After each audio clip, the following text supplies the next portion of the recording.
ఈరోజు చంద్రబాబు నాయుడు గారు పరుచూరు మీటింగ్లో పెన్షన్ విషయం గురించి మాట్లాడుతూ, పెన్షను మేము 99% ఫస్ట్ రోజే ఇచ్చేస్తున్నాము. అధికారులు పోటీ పడుతున్నారు ఇవ్వడానికి. తర్వాత ఏదో 1% తర్వాత రోజు ఇస్తున్నారని చెప్పడం కూడా జరిగింది. అదేవిధంగా ఎక్కడైనా లంచాలు తీసుకుంటున్నారా? ఎక్కడైనా ఏమైనా మిమ్మల్ని ఇబ్బంది పెడుతున్నారా? ఏమైనా మెసేజ్ రాలేదనేసి మేము ఇక్కడి నుంచి అమరావతి నుంచి మానిటర్ చేస్తున్నాం మేము. ప్రతి విషయాన్ని మానిటర్ చేస్తున్నాము అని చెప్పడం జరిగింది.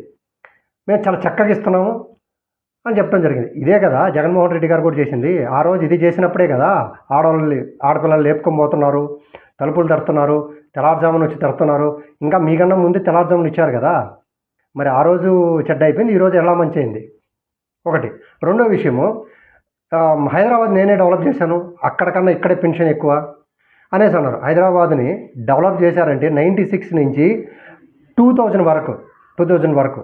అంటే అప్పుడు అంత సోషల్ అవేర్నెస్ లేదు. ఎవరు కూడా సరే మీరే బాగా చేస్తున్నారు.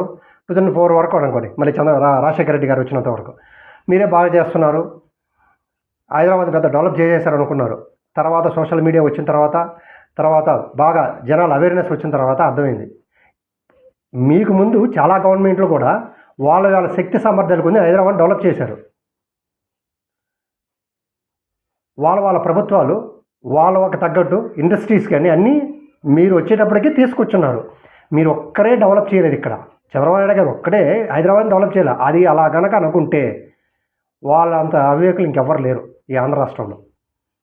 చంద్రబాబు నాయుడు గారు చేశారు కాదనట్లే, ఆయన పార్ట్ ఆయన నిర్వర్తించారు. ఆయన మిగతా గవర్నమెంట్లు వచ్చినప్పుడు వాళ్ళ శక్తి సామర్థ్యం గురించి ప్రయత్నించి డెవలప్ చేశారు. చంద్రబాబు నాయుడు గారు ఒక్కరే హైదరాబాద్ని డెవలప్ చేశారంటే ఇది అవివేకము, ఆలోచించాల్సిన విషయం ఉంది.